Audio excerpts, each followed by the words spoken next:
Thank you so much, Mr. Chairman. And I first just want to begin with a news alert. Guess what? Joe Biden is not the president anymore.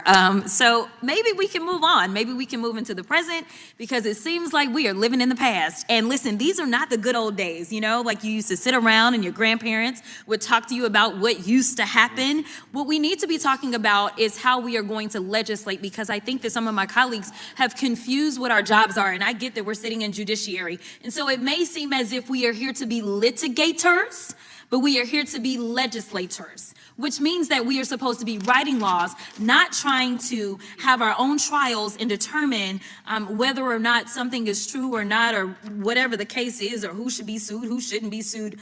All I know is that a great American hero, a good senator out of New Jersey, said something to the effect yesterday as he was shattering the record for holding the floor, a record that had been held by another racist in this country. As he shattered that, he said something about the fact that this should not be about left versus right. It should be about right versus wrong. And I am going to tell you that I want us to focus on right versus wrong. The reason that we are struggling right now in this country as it relates to people not trusting agencies, honestly, a lot of it is because of elected leaders.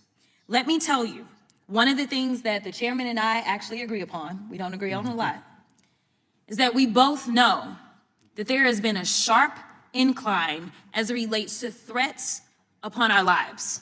Regardless of what side of the aisle you sit on, we both know and agree that as sitting members of Congress, we both are enduring more death threats than anybody should in this country. And I believe that it is because of the divisive rhetoric, and it is because of the selective enforcement of things. And so when we have, and I'm gonna be clear, because I had remarks and I'm going a whole other way.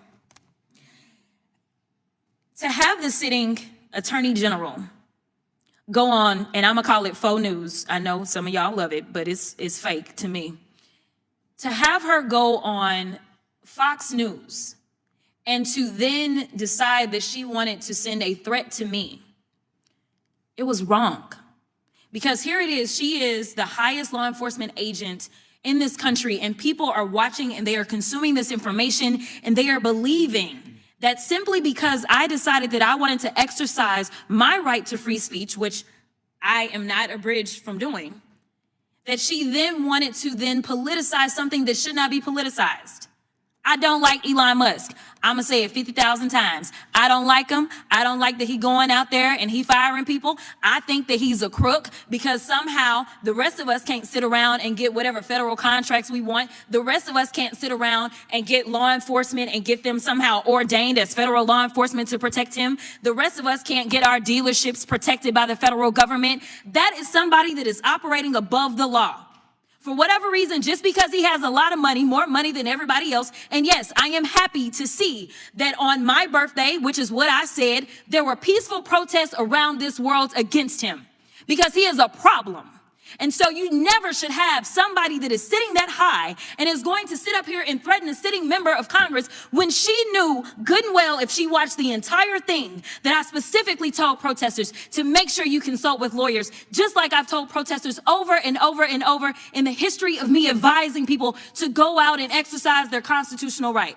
The fact that there are other sitting members that have received letters of threat from this new DOJ tells me that they are about retribution and they are not about following the law.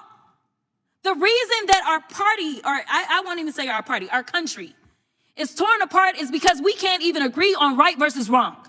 This should not be left versus right. The only thing that we're asking is that we have law enforcement that will show up when there is an actual crime.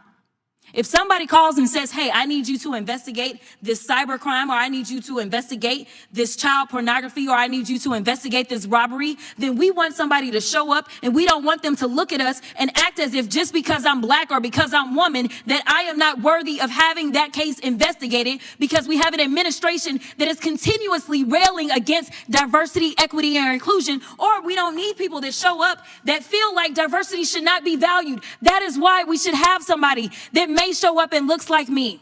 The final thing that I'll say, because you've been gracious, is this. When I first became a public defender, I had no criminal defense experience. And I walked in and I told my boss, Charlie, I said, listen, you should hire me. He said, why? I said, because I'm black. Charlie looked at me like I was crazy. And I said, let me tell you something.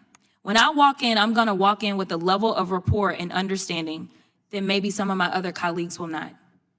Charlie offered me my job, and I worked my butt off, and I worked really, really hard for all of my clients, not just those that look like me, and that is what it looks like to serve. In a heated congressional hearing, Rep. Jasmine Crockett, the ranking member of a subcommittee, opened with a pointed reality check. Joe Biden is no longer president. Her message was that lawmakers should stop dwelling on past administrations and start focusing on present legislative responsibilities. Crockett argued that Congress's role is to write laws, not conduct trials or play political theater.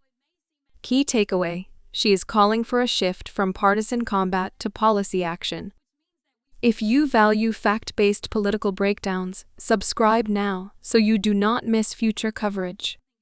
In another point, Crockett highlighted a rare point of agreement between herself and the committee chair. Both have seen an alarming rise in threats against members of Congress. She connected this to divisive rhetoric and selective enforcement of the law. Key takeaway: she believes the nation's political divide is eroding trust in government, and leaders must focus on fairness, not party lines.